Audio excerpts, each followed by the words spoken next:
Hi again. So today we're going to look a bit more at the idea of creating riffs and beats. This is a very popular way of starting to write a song, coming up with a groove, coming up with a riff, coming up with a beat pattern that you can then just build on as the song goes forward. Now, riffs are essentially, they're kind of guitar based really, certainly in a lot of music. Keyboard players tend to play the chords over the riffs, but they'll use their left hand possibly to play the riff, or sometimes in the case of Stevie Wonder, for example, they'll do it all. So finding a good riff is a really nice thing to start jamming around with. And often, if you're, say, for example, working in a key, say you've chosen or your fingers fit really nicely over a particular chord or a particular chord sequence, then using the kind of root notes and the fifths and the sevenths in that scale can help you create quite a cool riff. One of my favorite riffs is from a track called Standing on Shaky Ground, and it's kind of like this.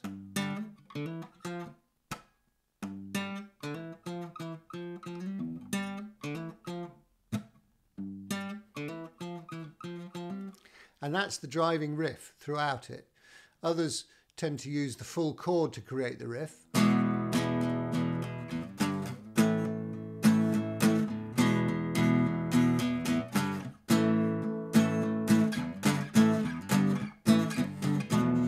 That's a very guitar-y thing to do, is to travel that bar chord up and down the fretboard until you find a really nice sequence.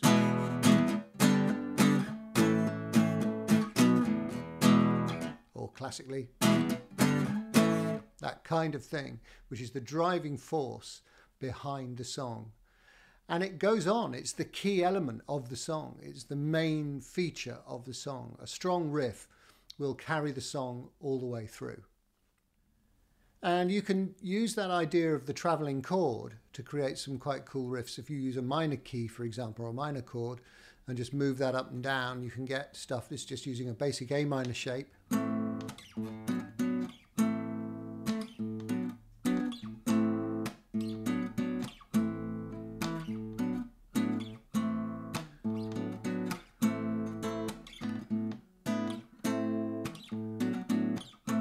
And the bass note's not travelling at all there. It's in fact a pedal A. Okay, that's a slightly Latin-y feel. It's also probably familiarly heard it through the grapevine. So that idea of the travelling chord to create a riff and to build a kind of an accompaniment for the song is quite an established thing to do, and it's quite fun to play with. And the riff, as I've said before, carries on, is the main feature of the accompaniment of the song.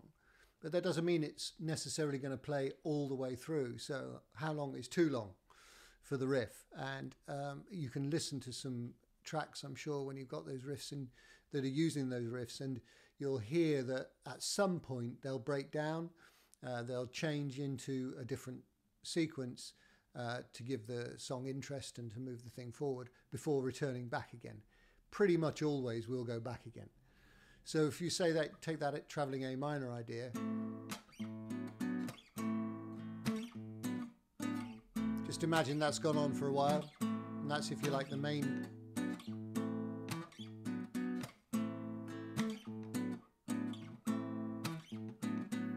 Then you throw in majors.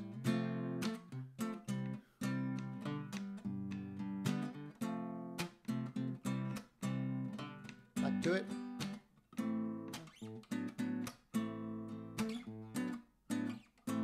Now this nature of this guitar and the way that I'm playing, of course, gives it a genre-specific feel. But the same will be entirely true if you're using an electric guitar or a piano. That kind of travelling chord shape thing on a piano works really, really nicely. Moving the right hand and leaving the left hand still can really work. Moving the chords in the right hand, but maybe holding on to a pedal note on the left hand can be really, really effective. As well as, already mentioned, the big shifting of all chords. Lastly, with the idea of trying to create riffs, is the secret weapon. The secret weapon of the flattened third, or the flattened note leading up to the semitone above. So if anything that gets into this kind of groove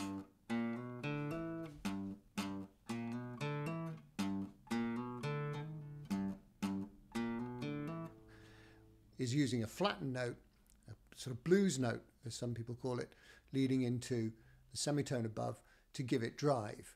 And it doesn't have to go up like that, it can go down.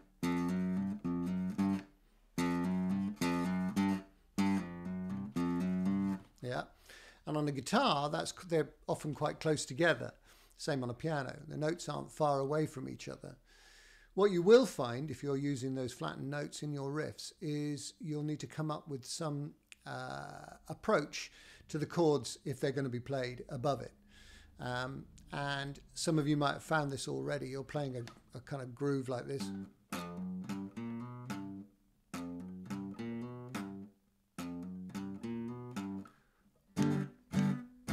That sounds like a G, isn't it? And the B flat sometimes feels a bit awkward. So what a lot of guitar players do and a lot of keyboard players and chord players do is simply leave out the third in the chord, and they play an open fifth chord, a power chord if you like, over the top so that the flattened notes come through nice and clear. Okay, so now a slightly different approach. We're going to look at the way in which we can create a drum pattern or a beat using a MIDI grid to give us support in our writing. This is a really useful thing to be able to do because it gives you a kind of groove to play with, and it can just keep going while you're jamming along. Now I'm using Ableton Live here, which is a pro kind of like rig, but exactly the same principles apply. Okay, whichever technology you're using, whatever you're doing, the same principles apply. So first of all, you get your MIDI grid up. Okay, different drum sounds available. Set the speed. The default setting is usually 120, and if you're happy with that, fine. We might as well stick with it for now. And then fill in where you think you might like to hear. I would suggest at the bottom end, I would suggest that the kick drum goes in first or the bass drum goes in first, and then play it. Just play that. And that gives you the basic pulse to start with, all right? Then you might want to stick in a snare drum.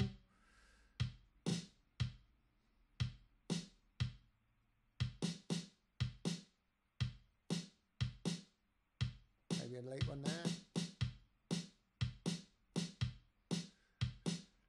Perhaps a shaker of some sort.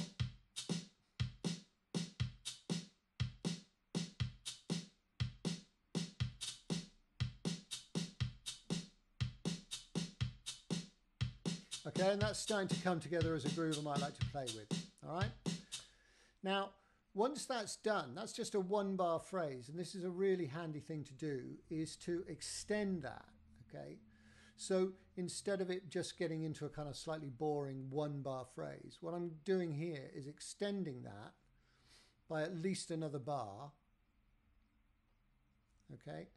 And then I'm going to copy that first bar that I've already written. Just copy it and then move it across into the second bar. And that gives me 2 bars. Okay, they're still repetitive, so I'm going to mess with the second one. Maybe put a couple of cabasses in and possibly whatever this is. Yeah, maybe shift that a little bit and see what happens now. So that's the first bar, and already it's started to extend the feel. Okay, so there's a MIDI grid approach to creating drum beats. Really, really good for genre-specific stuff, especially if you're into grime or rap or whatever. There are lots of electronic kits out there, lots of different samples you can use to put together a grid of beats which you can use to work with as a writer. Okay. And this is a really good way as well of getting a sketch down of the song that you want to work with.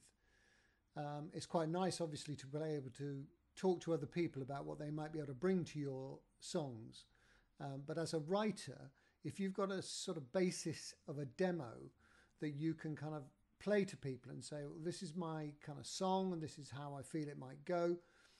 If you've got a drum track, however kind of square that might feel, it's quite useful for people to hear that and get a sense of the groove, a sense of the tempo, obviously, and the nature of the piece that you're writing. It's also quite fun to play with if you're kind of like a little bit stuck in a rut, to play with this idea of a MIDI grid, play with a kind of drum pattern, and then start writing to that drum pattern rather than going back to your same old chords or your same old riff or your same old patterns. We all get caught there, and drum patterns can really help us kind of like move away from a groove we're in or move on to something fresh.